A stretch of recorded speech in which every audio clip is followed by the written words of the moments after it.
जय श्री राम। नमस्कार दोस्तों, स्वागत है आपका हमारे YouTube चैनल शास्त्र ज्ञान में। वीडियो शुरू करने से पहले वीडियो को प्यारा सा लाइक और अपने दोस्तों के साथ शेयर जरूर करें। दोस्तों, आज के इस वीडियो में हम जानेंगे कि महिलाओं को किस दिन अपने बाल जरूर धोने चाहिए ताकि आपके पति को हर कार्य में सफलता मिले। साथ ही हम बताएंगे कि किस दिन बाल नहीं धोने चाहिए, और साथ ही साथ अगर किसी खास त्योहार पर या शुभ मुहूर्त पर अगर महिलाएं बाल नहीं हो पाती हैं तो क्या एक उपाय वह कर सकती है, यह भी हम आपको इस वीडियो में बताएंगे। तो पूरी जानकारी के लिए वीडियो के अंत तक जरूर बने रहिए। दोस्तों, माना जाता है कि एक परिवार और पुरुष की सफलता उसके घर की लक्ष्मी पर निर्भर करती है। घर की लक्ष्मी के स्वभाव और व्यवहार के कारण ही उसका घर सुंदर और वैभवशाली बनता है। इसमें कोई शक नहीं कि हमारे देवी देवता भी अपनी अर्धांगिनी को ही अपनी शक्ति मानते हैं। जैसे श्री हरि विष्णु के लिए माता लक्ष्मी सर्वोपरि है, उसी तरह शिव भी शक्ति के बिना अधूरे हैं। हमारे समाज में स्त्री को अन्नपूर्णा, लक्ष्मी, सरस्वती और वैभव लाने वाली माना जाता है। अगर घर की लक्ष्मी धर्म अनुसार आचरण करे तो घर को मंदिर बना देती है। इसी तरह सुहागन महिलाओं के लिए कई सारे नियम और धर्म का पालन करना भी अनिवार्य हो जाता है। अगर कोई स्त्री इन नियमों का पालन न करे तो हो सकता है उसका भुगतान उसके पति, घर, संतान को करना पड़। इसी बात को ध्यान में रखते हुए आज हम आपको सुहागन महिलाओं को कब बाल धोने चाहिए और कब नहीं, इसके नियम बताने जा रहे हैं, जिनसे सुहागन महिलाएं जान सकती हैं कि कौन सा वार और त्योहार बाल धोने के लिए उत्तम होता है और किस दिन बाल धोना अशुभ कारक है।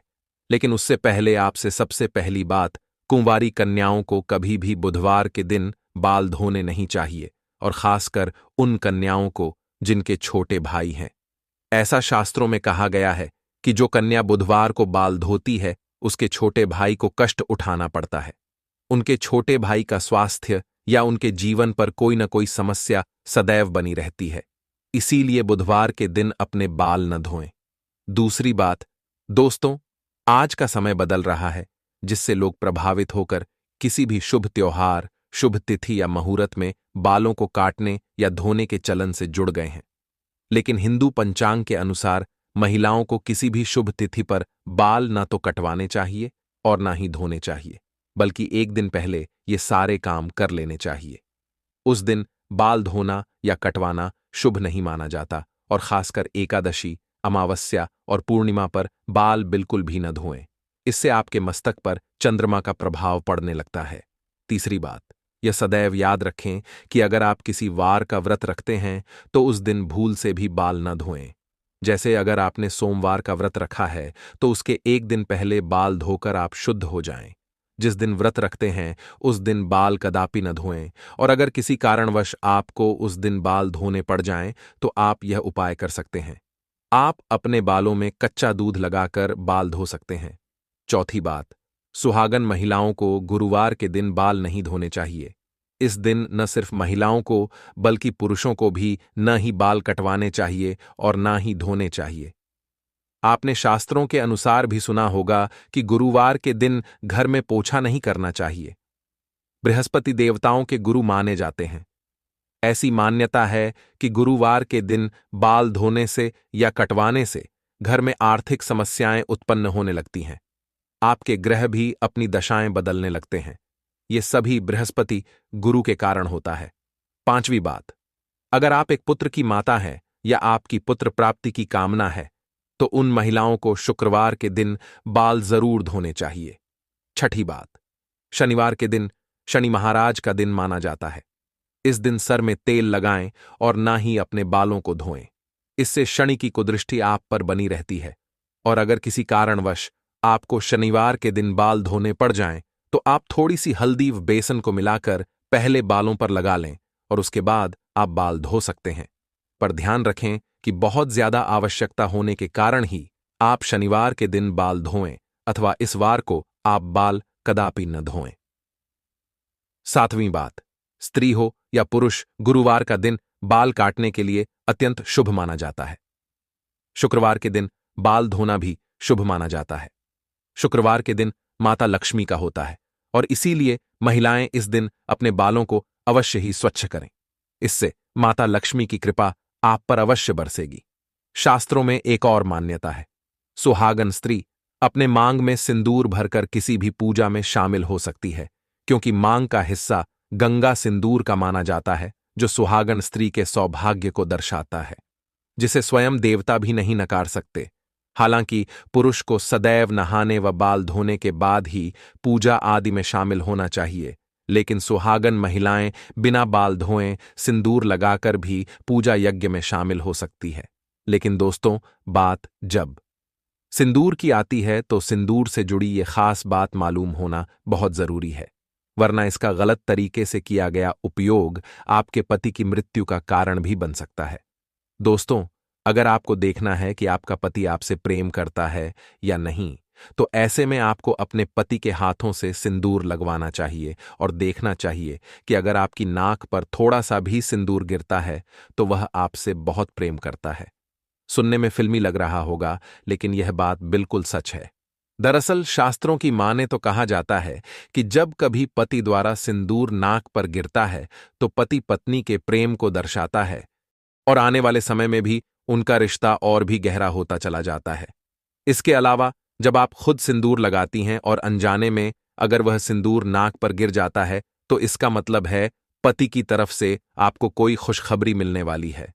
हिंदू धर्म में सिंदूर का बहुत खास महत्व है, लेकिन सिंदूर से जुड़ी जानकारी अगर आपको नहीं है और आप भी यह गलती करती हैं तो आप बहुत भारी संकट में पड़ सकती हैं और आपके पति को इसका भुगतान करना पड़ेगा। सिंदूर एक महिला के लिए उसके सुहाग की निशानी होती है। जब हम कभी किसी शादीशुदा औरत को देखते हैं तो उसके माथे पर सिंदूर जरूर लगा होता है। एक शादीशुदा औरत को सिंदूर के बिना अधूरा माना जाता है। हिंदू पौराणिक कथाओं में सिंदूर का आध्यात्मिक महत्व माना जाता है। आपको बता दें, कई दफा सिंदूर को माथे पर लगाने के चक्कर में, कई बार जल्दबाजी में या अनजाने में महिलाएं कई गलतियां कर बैठती हैं और यह उन पर और उनके पति के ऊपर गलत असर करता है। दोस्तों, नंबर 1, मान्यताओं के अनुसार जो स्त्री बीच मांग में सिंदूर लगाने की बजाय किनारे पर लगाती है तो उसका पति भी उससे किनारा कर लेता है। पति पत्नी के आपसी रिश्तों में मतभेद बना रहता है। दोस्तों, नंबर 2, ये बात तो आप जानते होंगे कि जो स्त्री अपनी मांग के बीचों बीच में लंबा सिंदूर लगाती है तो उसके पति की आयु भी लंबी होती चली जाती है। माता पार्वती का आशीर्वाद ऐसे जोड़े को जरूर मिलता है। दोस्तों, नंबर 3, मान्यताओं के अनुसार जो स्त्री अपने मांग के सिंदूर को बालों से छुपा लेती है तो उसका पति भी समाज में छिप जाता है और उसके पति को सम्मान नहीं मिल पाता। इसीलिए यह कहा जाता है कि सिंदूर को लंबा और ऐसे लगाएं कि सभी को साफ साफ दिखाई दे। सिंदूर से सजी सांवरी स्त्री सौभाग्य को दर्शाती है और ऐसी महिला की खूबसूरती पर 4 चांद लग जाते हैं। दोस्तों, नंबर 4, माथे पर सिंदूर लगाते वक्त महिलाओं को काफी सावधानी बरतनी चाहिए। यह तय कर लेना चाहिए कि सिंदूर को माथे के बीचों बीच लगाया जाए। अगर किनारे पर कोई महिला सिंदूर लगाती है तो माना गया है कि उसका पति से लड़ाई झगड़ा होना शुरू हो जाता है और पति किसी दूसरी स्त्री की तरफ आकर्षित हो जाता है। इसीलिए सिंदूर को हमेशा माथे पर लंबा लगाना चाहिए। दोस्तों, नंबर 5, माथे पर सिंदूर लगाते वक्त अगर हाथों से गिर जाए तो अपशगुन माना जाता है या आपके रिश्ते में दरार आने का संकेत है।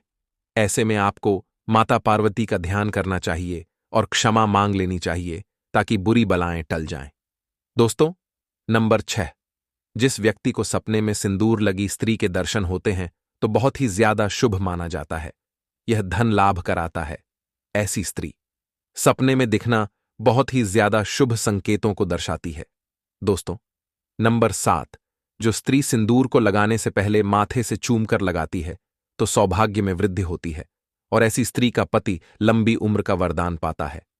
माता पार्वती साक्षात देती है आशीर्वाद। दोस्तों, नंबर 8, हिंदू धर्म में नवरात्रि, करवा चौथ और दीपावली जैसे महत्वपूर्ण त्योहारों पर अगर पति द्वारा पत्नी मांग में सिंदूर लगवाए तो बहुत ही ज्यादा शुभ माना जाता है। ऐसा माना जाता है कि यह उनके एक साथ रहने का प्रतीक है। इससे वह काफी लंबे समय तक साथ रहती हैं। ऐसा करने से रिश्ते जल्दी टूटते नहीं। तो दोस्तों, आज की वीडियो में इतना ही। आशा करता हूं हमारे द्वारा बताई गई जानकारी आपको पसंद आई होगी। दोस्तों, पसंद आई हो तो वीडियो को प्यारा सा लाइक और अपने यूट्यूब चैनल शास्त्र ज्ञान को सब्सक्राइब करना ना भूले, ताकि ऐसी ही ज्ञानवर्धक जानकारी आपको सबसे जल्द प्राप्त हो सके। साथ ही कमेंट बॉक्स में जय मां लक्ष्मी जरूर लिखें। मिलते हैं किसी एक नई वीडियो के साथ, तब तक अपना ख्याल रखना। धन्यवाद।